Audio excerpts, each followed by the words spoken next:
sus historias inmortales. Durante 30 años han hecho reír a chicos y grandes. Ahora, acompáñenos a descubrir la verdad tras los personajes, los amores, las peleas, el éxito y la hora del amor. No se pierda La Vecindad del Chavo, aquí en vivo.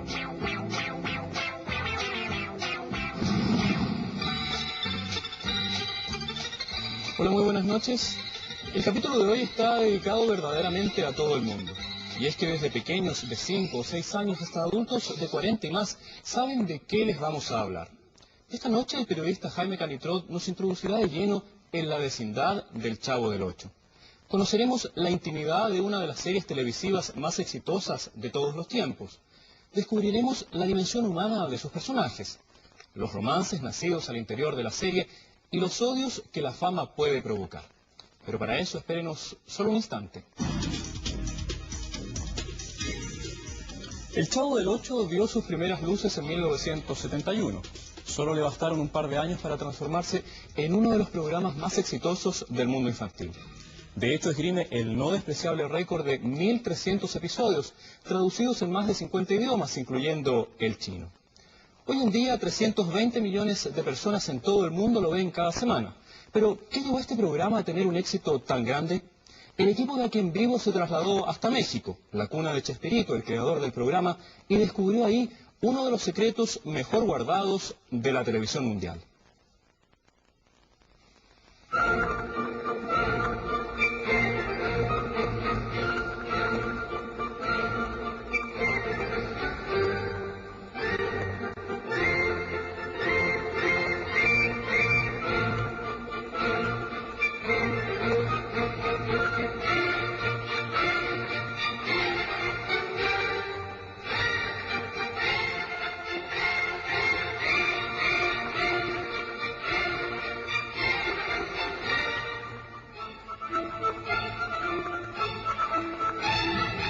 Nos encontramos en pleno corazón de Ciudad de México, en el barrio de La Marranera, es decir, el lugar de los cerdos. Aquí confluyen la pobreza, la marginación, la drogadicción, los niños de la calle y una peculiar forma de convivencia social, la vecindad, una como esta, como la que dio origen al Chavo del Ocho, a la Chilindrina, a Kiko o al profesor Girafales.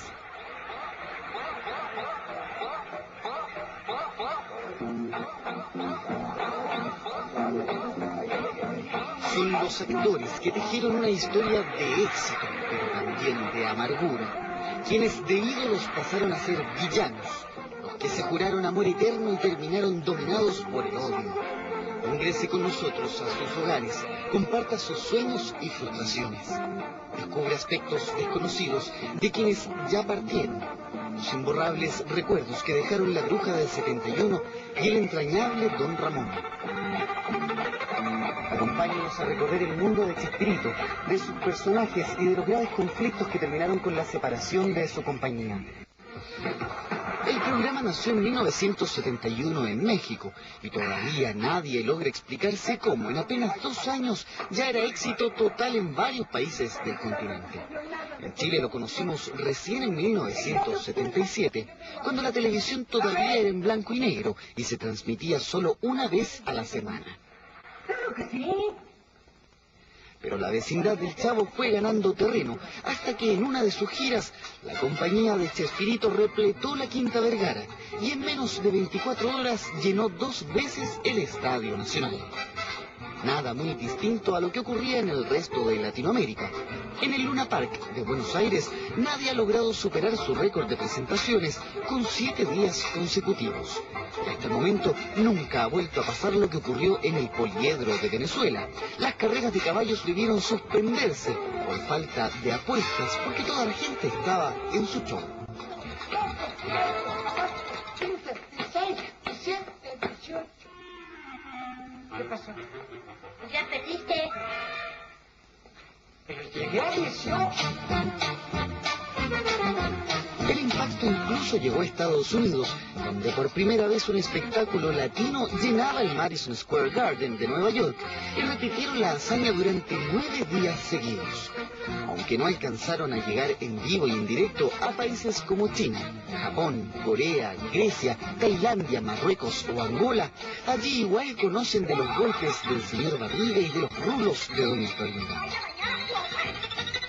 Los casi 1.300 episodios que se grabaron en 25 años se han traducido a medio centenar de idiomas. Yo opino... ¡Ya, pues, hombre! Si hemos sabido esto, mejor le hubiéramos hablado a Batman. En primer lugar, Batman anda de luna de miel con Robin. Resulta increíble pensar que tanto éxito pueda descansar en una sola persona. Roberto Gómez Bolaños nos recibe en su pequeña oficina que ocupa como presidente de la empresa cinematográfica de Televisa. Cuesta imaginar que hace solo 5 años seguía dándose porrazos y haciendo piruetas vestido de chapulín, o se metía de un solo salto al barril cuando personificaba al Chavo. Pero las garroteras y las chiripiolcas comenzaron a llegar solas sin necesidad de actuarlas. Los ataques de sus 70 años fueron la sentencia de retiro para Chespirito. Así vente, vamos por más. Ya se quedó trabado.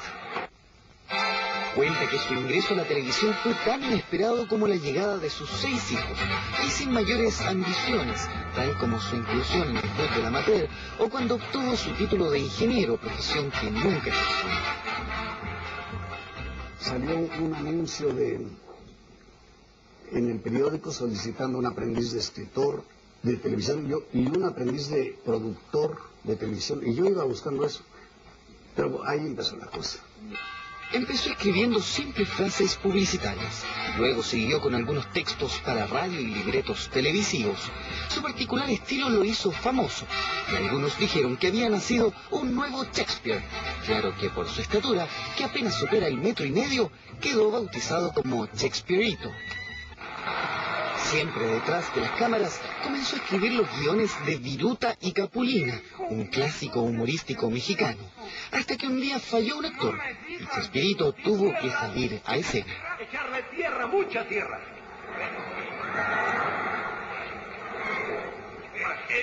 Tenga cuidado con los ojos. Sí, señor. Ya no solo lo aplaudían por sus dotes literarias, sino por su capacidad histriónica en el set. Así es como le dieron un pequeño espacio cómico en un programa de televisión, donde reunió al equipo de actores que luego darían vida a la vecindad del Chavo.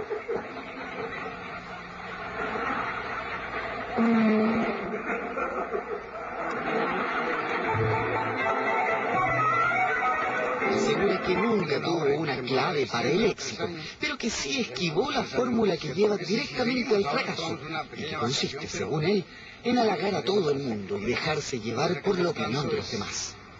Si había algo que a mí me disgustaba, aunque estuviera seguro de que sería un factor de éxito, lo eliminaba. Nunca traté de satisfacer a la gente, sino que coincidieran conmigo.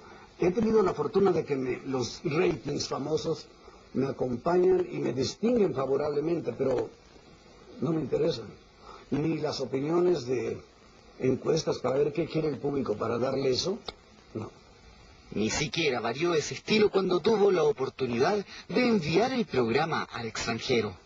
Yo no pregunté qué frase les gustaría en Chile, o en Argentina, o en Guatemala, o en España. No, yo puse las frases que a mí me gustaban, consciente de que algunas no tendrían una traducción muy limpia, pero finalmente le gustaron al público. El estilo de Roberto Gómez Bolaños era cosa seria. Solo en algunas ocasiones permitía que los actores aportaran ideas en cuanto al vestuario o aspecto físico del personaje, y no todos se atrevían a hacerlo. En el set, todos sus movimientos estaban fríamente calculados. No permitía yo las improvisaciones en la grabación definitiva. Antes sí. Me decían, oye, o a medio de la grabación a veces lo que llamamos morcilla, ¿no? Una improvisación, y a veces se reían los técnicos, a veces no. Me gustaba y consideraba yo que era adecuada al personaje, a la historia del momento, a todo eso, y era buena. Decía, ok, pero va nuevamente, se va a grabar nuevamente, porque hay que encuadrarla bien, hay que oírla bien. Entonces, ya en lo que salía al aire no había una sola improvisación.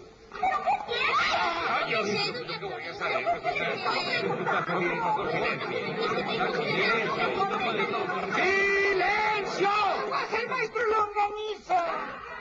Su lista de personajes es tan larga como extravagante. Chaparrón Bonaparte, un loco de remate. El doctor Chapatín, un viejito porfiado y sordo. El Chompiras, un ex delincuente. Y el Chapulín Colorado, el antihéroe por excelencia. Pero el que más le gustó siempre fue el Chavo del Ocho. Aunque no era en el que estaba yo más a gusto actuando, porque obviamente nunca quise que la gente pensara que yo era un niño, sino que aceptaran que era un adulto representando a un niño. Pero de cualquier manera me costaba trabajo. Tenía que conservar una inexpresividad en algunas cosas o una expresión que dijera sin exagerar. En fin, era complicada. Entre sus amigos y compañeros, Chespirito es considerado como el rey Midas de la televisión y el cine. Protagonizó, produjo y dirigió una veintena de películas, todas con enorme éxito. Y en la mayoría de ellas incluyó a los miembros de la vecindad, como en Chaparrito, Don Ratón y Don Ratero, Música de Viento y El Chanfle. ¡Suéltela! ¡Suéltela! ¡Suéltela! ¡Suéltela! ¡Desmárquense! ¡Desmárquense! Por si no lo sabes, aquí el entrenador soy yo, ¿sí? ¿Y entonces por qué te pones tú a dar instrucciones? No, señor, yo únicamente... Además, la carne de burro no es transparente. ¿No? No, claro que no. En el teatro le ha ido incluso mejor. Poco antes que terminara de grabar los programas de la vecindad, montó la obra 11 y 12. Hoy, la misma irreverente comedia de enredos cumple nada menos que 8 años en cartelera. Pretende traerla próximamente a Chile, ya que después de México es el país con el que dice sentir lazos más profundos, no solo por ser el lugar donde inició su relación sentimental con Florinda Mesa, sino también por su gente, extremadamente efusiva. El taxista que no nos quería cobrar el transporte, Florinda comprando 2 pares de botas, creo que era en Valparaíso, y se las regalaron, y no hubo manera de decir, no, las pagamos, no. Y una señora, el colmo de todo, que oyó que yo había querido comprar una casa, pero yo lo había dicho de chiste, Villa Quintero, hay esas casas muy bonitas, que yo voy a comprar una de esas, lo dije así de chiste, pero ella, lo publicaron los periodistas, y ella pensó que lo había dicho de verdad, y me llevó los papeles de propiedad de una casa que me quería obsequiar.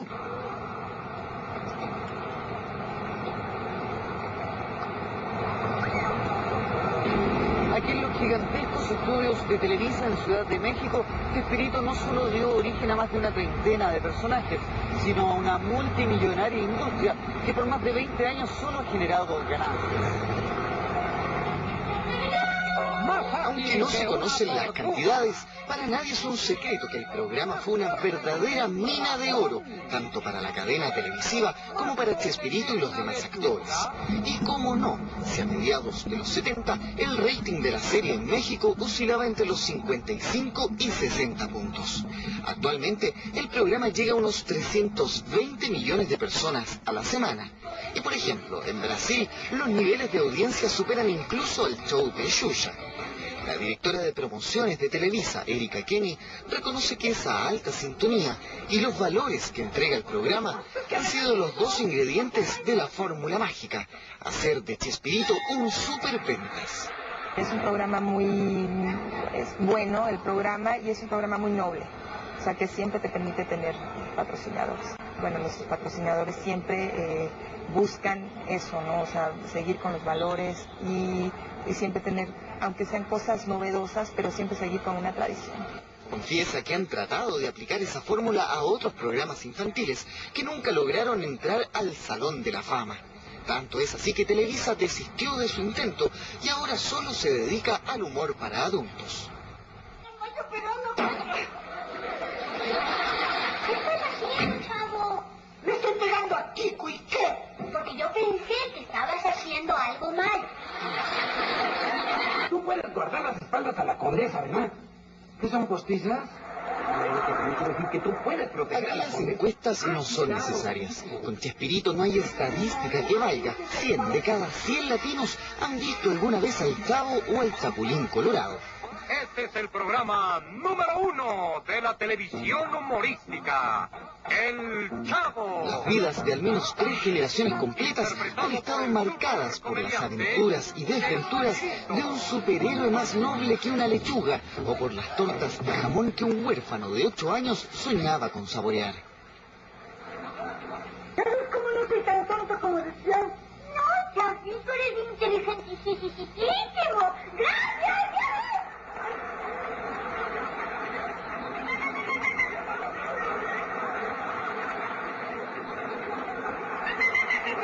Está diciendo que además hay un intento de asesinato. Claro que por supuesto que desde luego que sí. Pues es Baldomero que quiere matar al Botija. Sí. Y nadie podría negar que hasta nuestro lenguaje se vio trastocado por la influencia de botijas y ¿Quién chimuicos. es ese tal Baldomero y por qué lo quiere matar?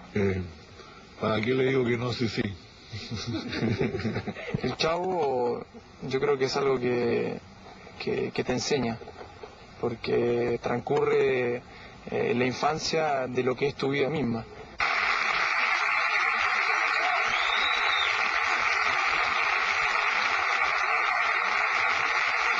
Han sido 30 años de éxito, más que suficientes para que Televisa decidiera homenajearlo. La empresa destinó 24 horas continuas a una programación especial, donde realizó un concurso de dobles de los personajes de la serie, que logró reunir a cientos de chavos y chapulines de toda Latinoamérica. ¡Ay, qué globo más bonito!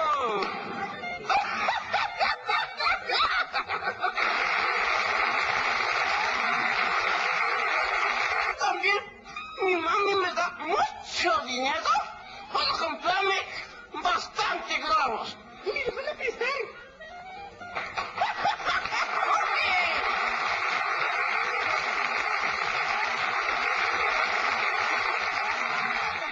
Durante el programa especial, Roberto Gómez Bolaños volvió a encontrarse con el chipote chillón, con la chicharra paralizadora y las pastillas de chiquitolina. Dios. La idolatría por Chespirito simplemente impresiona. Porque no es común que en una conferencia de prensa los periodistas, en vez de preguntar, se dediquen a aplaudir, alabar y entregar reconocimientos como si fueran parte de su fan club. Quería dársela personalmente. Espero que le guste. En el Perú que lo quieren tanto. ¿Qué tal le parece? Gracias, porque hiciste que nuestras vidas siempre hubiera un motivo para reír. ¿Cómo le hago para no llorar, Chulel? Ay, qué lindo. Primero que nada, darles las gracias por existir a los 4 que están aquí. Gracias por haber acompañado a todos los que estamos aquí presentes en nuestra infancia, en nuestra vida. También impacta la reacción de sus propios compañeros de set. A sus 53 años y con varias operaciones que la mantienen casi tan joven como la Chilindrina, María Antonieta de las Nieves fue el ejemplo más claro de este verdadero fanatismo. Hasta las 5 o 6 de la mañana. Yo he tenido mucha fortuna, soy una gente muy afortunada, tuve unos padres maravillosos. Tengo el mejor marido del mundo, pero aparte necesitaba yo algo en mi vida, y ese algo fue Chespirito. Yo siento que somos un poquito como matrimonio. Él hizo a la Chilindrina, y yo me siento mamá de la Chilindrina. Sin ese padre tan maravilloso, tan inteligente que le dio todo, la Chilindrina no existiría y yo no hubiera sido feliz en mi carrera. En el momento que me dijo Roberto Chico que le iban a hacer un homenaje, dije, yo de alguna manera tengo que hacer algo para agradecerle tanto cariño, para agradecerle mi admiración, para decirle que la Chilindrina también lo admira. dejé todo lo que estaba haciendo. Y es esto. Ojalá que te guste, Roberto. Es para eso, amigo, no voy a decir eso. Dice, La Chilindrina, homenaje para Chespirito. Todas esas canciones tan bellas que cantamos en el programa, me atreví a cantarlas. Mejor que Chespirito, ¿eh? Sí. Pero en cada una tengo un mensaje muy bonito para ti. Gracias. Gracias, Chespirito.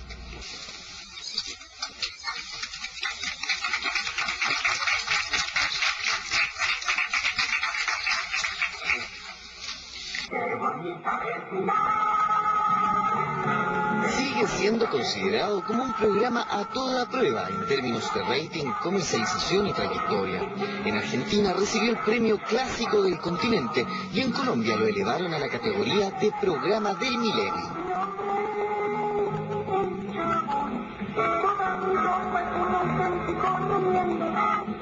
La fama y el éxito siguen intactos, pero los lazos que unieron a la compañía definitivamente están muertos, sepultados por un final abrupto, macabro, teñido de envidias, celos y rencores.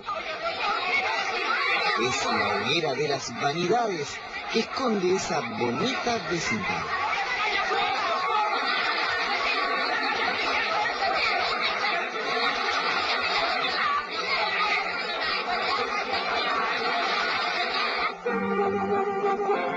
Fue con la salida de Carlos Villagrán que se conoció públicamente de los conflictos. Durante los primeros 7 años del programa, Kiko se había transformado en uno de los personajes más populares.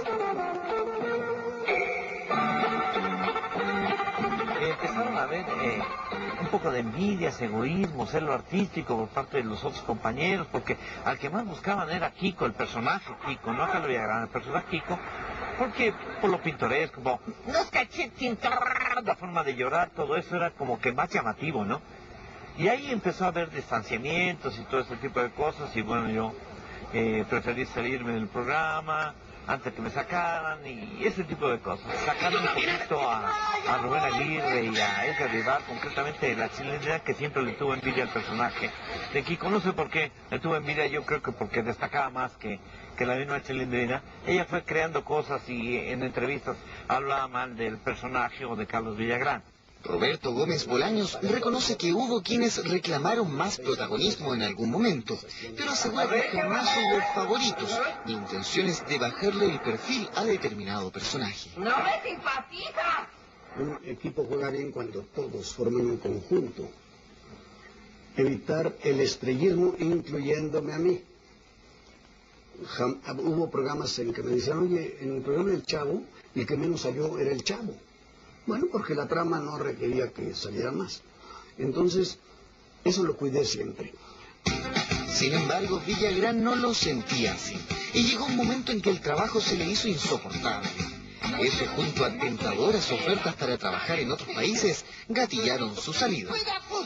Lejos de México y del grupo, rápidamente se extendió una estela de rumores. La gente no sabe nada, creyó también en parte eso de... se volvió un personaje místico, Carlos Villagrán, de dónde estaba, dónde está, dónde vive, con quién, cómo está, todo ese tipo de cosas.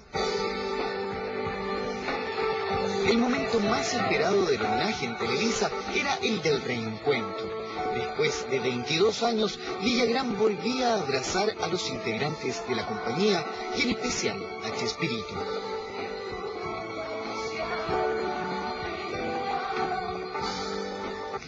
Pero justo una hora antes de la supuesta reconciliación mostrada frente a las cámaras, esos mismos compañeros lo habían destrozado ante los medios de comunicación más importantes del continente.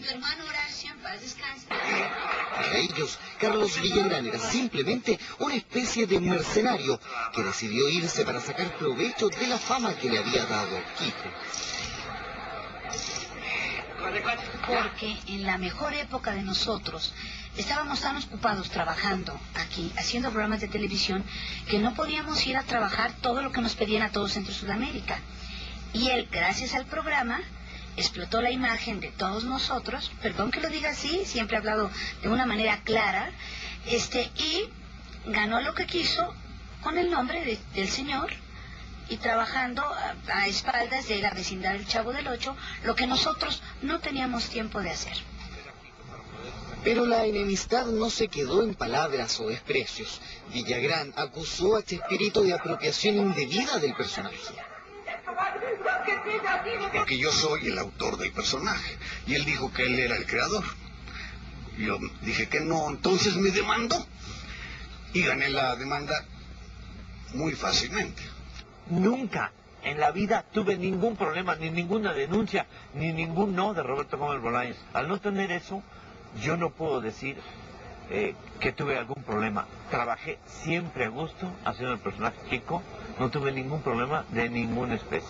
Para un merchandising en Perú, me habían pedido allí un testimonio de los actores, en el sentido de que yo era el creador de ellos, el dueño. Lo pedí y todos me lo dieron, y ahí tengo las copias todavía, la de él incluida. Entonces él dijo que lo habíamos obligado a firmar eso, que yo había obligado, y presionándolo, quitándole, deteniendo el sueldo. Jamás pagué yo, afortunadamente es Televisa la que paga, y nunca se le forzó. Ni siquiera había problemas, no me atrevo a decir que había problemas porque no lo había, mentiría, que no nos veíamos de acuerdo. Y en esa parte de no nos veíamos creció todo eso, pero no lo había. Yo podría haber impedido que trabajara haciendo el papel de Kiko en cualquier lugar del mundo, pero nunca lo hice, y que siga trabajando y que siga usándolo.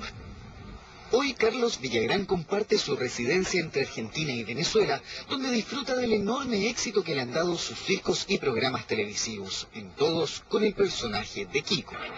Reconoce que la idea de incluir un niño ricachón como contraparte del Chavo fue de Chespirito, pero simplemente la idea, porque el carácter, la fuerza, los rasgos típicos del personaje asegura que son mérito propio. Y era como hacer un pastel, como hacer una torta.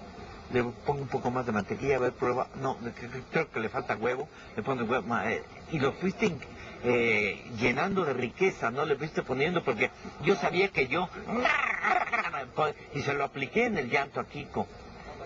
Nadie sabía que yo podía hacer el sonido gutural, pero yo se lo apliqué a Kiko para enriquecer el personaje. Entonces yo lo fui formando. Nadie sabe que yo hablaba con el cassette flash, que es una facilidad que yo tengo. Eso le aporté al personaje. Entonces yo digo que, pues yo lo fui haciendo, lo fui enriqueciendo. Fui respetando un libreto que me dieron, pero el personaje sí, cada uno de nosotros lo fue haciendo. ¿Y yo qué? Dice que el personaje era aún más de su propiedad cuando iba de gira a países no hispanos, como Brasil. Prácticamente debía reconstruir a Kiko. Tuve que aprender el idioma, por lo menos a aprenderme el show, a hablar portugués, ¿no? Y a doblar el personaje, porque Kiko, ustedes están acostumbrados a oírlo. ¡Mamá! ¡Mira, mami, me pegó el Chavo! Pero en Brasil, el que lo dobló lo hizo muy nasal y muy cerrado. Oh, mamá, es todo mal. Oh, mamá, no madruga. Entonces yo tuve que aprender a imitar al que me dobló, para que hubiera semejanza entre imagen y audio, ¿no? Pero sus argumentos de nada sirven ante la ira desatada de algunos de sus ex colegas. Lo declararon persona non grata. Aún no le perdonan haberse ido. Sobre todo Rubén Aguirre, quien asegura haber sido el descubridor de la beta artística del Villagrán.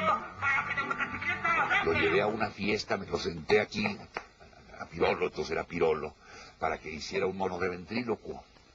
Una sketch que yo le había enseñado. Le gustó tanto a Roberto que lo contrató para... Entonces me molesta que alguien que yo haya recomendado se haya portado de una forma tan sucia, tan poco digna, ¿verdad? Como se portó él. Todos tenemos pruebas que a donde quiera que fue Kiko habló peste de Roberto. Eso aquí en México le llamamos darle patadas al pesebre. Y de todos modos, no me juntes con esta chula. Sí, mami. Ay, bien.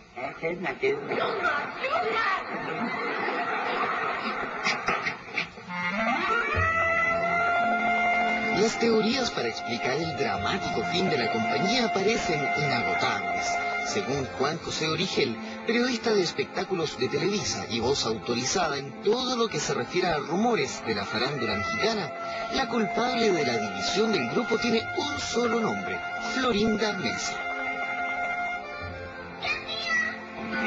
Como en todo buen escándalo, los líos de faldas no podían estar ausentes. Aunque ninguno de los involucrados quiere hablar del tema, para Origel está claro que todo empezó cuando Carlos Villagrán dejó a Florinda, tras una relación sentimental de 7 años. Pero siguieron trabajando juntos, y el ambiente al interior del grupo comenzó a deteriorarse. El distanciamiento con Villagrán hizo que ella se acercara cada vez más a Roberto Gómez Bolaños, hasta que un día Chespirito y Florinda Mesa terminaron casados. ¿Y ahora quién podrá defenderme? ¡Yo! ¡El Chespirito Colorado! ¡No contaba la cosa sucia! Todo el tiempo me halagaba, me divertía. Pero el último año, la recta final sí ya fue de mucha insistencia. Me llevaba una flor todos los días, me componía versos, me escribía versos, me componía canciones. En fin, fue muy difícil resistirme, pero sobre todo me divertía mucho. Y como yo seguía sin hacerle caso, de pronto un día se desapareció, como que hubo algo de táctica. Después de mucho verlo se desapareció, entonces de pronto yo descubrí que me era imprescindible. Según Origel, ese fue solo el inicio del gran fin, porque estando juntos, Florinda Mesa habría comenzado a influir en las decisiones de Chespirito, con el único objetivo de quitarle minutos en pantalla a Carlos Villagrán. El señor Gómez Bolaños como persona es una persona encantadora, es un señor muy humano, es un señor muy agradable, que la verdad yo que he tenido la oportunidad de estar platicando con él, él ha estado conmigo en mi programa y ha sido una persona que yo aparte del respeto y el cariño que le podemos tener todo el mundo, se ve lo sencillo, que nunca perdió el piso después de ser un hombre tan famoso. Y creo que ella fue la que desubicó a todo el grupo.